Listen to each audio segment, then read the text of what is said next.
Semblable aux mammifères rongeurs, dont il partage la lâcheté et la cruauté sournoise, le juif porte en lui un irrésistible besoin de destruction. La puissance d'action du juif se manifeste dans la supériorité numérique de ses disciples, de même que la pullulation des rats porte atteinte à la salubrité des hommes.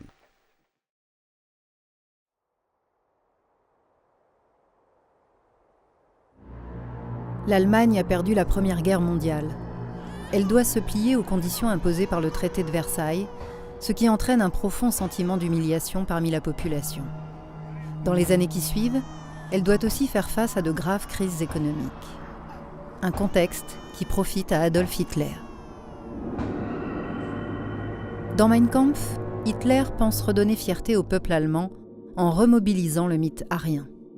Depuis plusieurs décennies, les idées d'inégalité entre les races circulent parmi certaines élites intellectuelles et politiques des sociétés européennes. Mais seul Hitler pousse jusqu'à son paroxysme l'idée de pureté de la race aryenne et désigne ce qui menace de l'affaiblir, la race juive. Peu à peu, les nazis vont allonger la liste. Seront considérés comme inférieurs et donc nuisibles à la pureté aryenne les tziganes, les slaves, les malades mentaux et les homosexuels.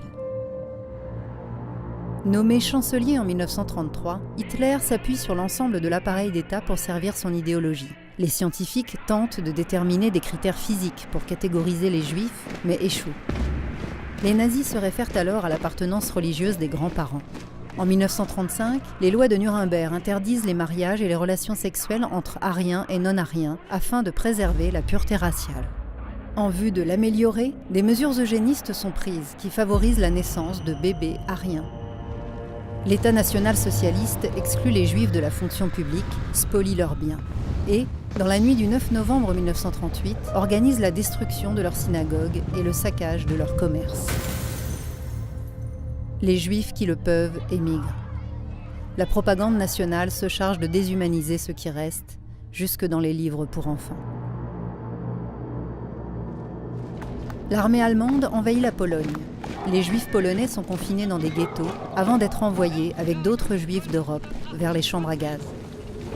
Et pour cela, les nazis s'appuient sur les infrastructures et les forces de police des pays qu'ils occupent, comme la Belgique, les Pays-Bas et la France.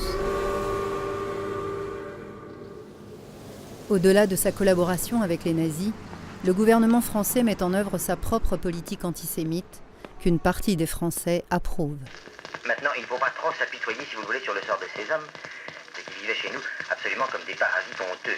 C'était là vraiment le ramassis de tous les métèques qui échappaient des ghettos d'Europe centrale et qui grouillaient comme une sorte de cour des miracles dans Paris. Et je vous assure que c'est une mesure de salubrité publique qui a été prise enfin en France occupée, alors qu'elle avait déjà été prise depuis plusieurs mois en France non occupée. Dans les pays européens occupés par les nazis, certains ont tiré profit de la folie d'Hitler. Mais d'autres s'y sont opposés, mettant parfois leur vie en danger pour protéger les persécutés. Finalement, l'idéologie de la pureté raciale a conduit à la mort 6 millions de juifs, entre 250 et 500 000 tziganes et 250 000 handicapés. Un nombre considérable de slaves, d'homosexuels et d'opposants politiques furent internés dans les camps et bon nombre y trouvèrent la mort. Le procès des hauts responsables nazis fera naître la notion de crime contre l'humanité. Puis, 53 pays affirmeront l'égalité de tous les êtres humains. Pourtant, la même année, le gouvernement d'Afrique du Sud instaure l'apartheid, la ségrégation entre blancs et noirs.